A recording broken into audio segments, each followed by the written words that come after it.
4.5% ಅಂತ ಹೇಳಿದ್ದಾರೆ. ಆದರೆ 4.5% ಸಹ ನಮಗೆ ಸರಿಯಾದ ಮೀಸಲಾತಿ ಸಿಗ್ತಾ ಇಲ್ಲ, ನಮ್ಗೆ ಅನ್ಯಾಯ ಆಗ್ತಾ ಇದೆ. ಅದಕ್ಕಾಗಿ ಇವತ್ತು ಇಡೀ ನಮ್ಮ ಕಲಬುರಗಿ ಜಿಲ್ಲೆಯಲ್ಲಿ ಒಂದು ಐತಿಹಾಸಿಕ ಮೀಟಿಂಗ್ ಆಗಿದೆ.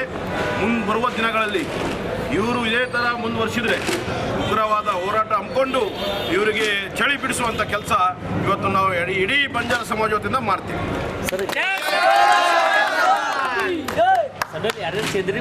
ಹಿರಿಯರಾದ ಉಮೇಶ್ ಜಾಧವ್ ಸಾಹೇಬರು ಮತ್ತು ಬಾಬುರಾವ್ ಚವಾಣ್ ಸಾಹೇಬರು ಹಾಗೂ ನಮ್ಮ ಡೈನಮಿಕ್ MLA ಸಾಹೇಬರಾದ ಚಂದ್ರು ಲಮಾಣಿ ಸಾಹೇಬರು,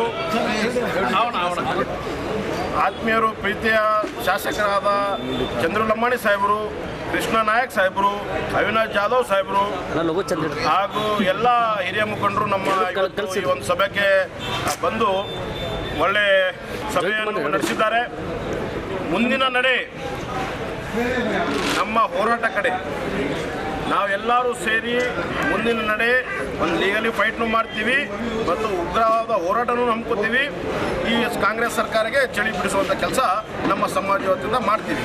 ಹೋದ ಎಲೆಕ್ಷನಲ್ಲಿ 2023 ಚುನಾವಣೆಯಲ್ಲಿ ಅಪಪ್ರಚಾರ ಮಾಡಿ ನಮ್ಮ ಜನರನ್ನು ಗೊಂದಲ ಎಬ್ಬಿಸಿದ್ದಾರೆ.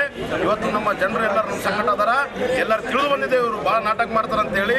ಆ ನಾಟಕವನ್ನು ಇವತ್ತು ಎಲ್ಲರೂ ತಿಳ್ಕೊಂಡು ಅವ್ರಿಗೆ ಒಂದು ಚಳಿ ಬಿಡಿಸುವಂಥ ಕೆಲಸ ಮಾಡ್ಬೇಕಂತೇಳಿ ನಿರ್ಣಯ ತೊಗೊಂಡಿದ್ದೀವಿ. ಬರೋ ದಿನಗಳಲ್ಲಿ ಕಾಂಗ್ರೆಸ್ ಹಟಾವ್ ತಾಂಡಾ ಬಚಾವ್, ಕಾಂಗ್ರೆಸ್ ಹಟಾವ್ ಗೋರ್ಮಾಟಿ ಬಚಾವ್, ಕಾಂಗ್ರೆಸ್ ಹಟಾವ್ ಗೋರ್ಮಾಟಿ ಬಂಜಾರ ಲಂಬಾಣ ಬಚಾವ್.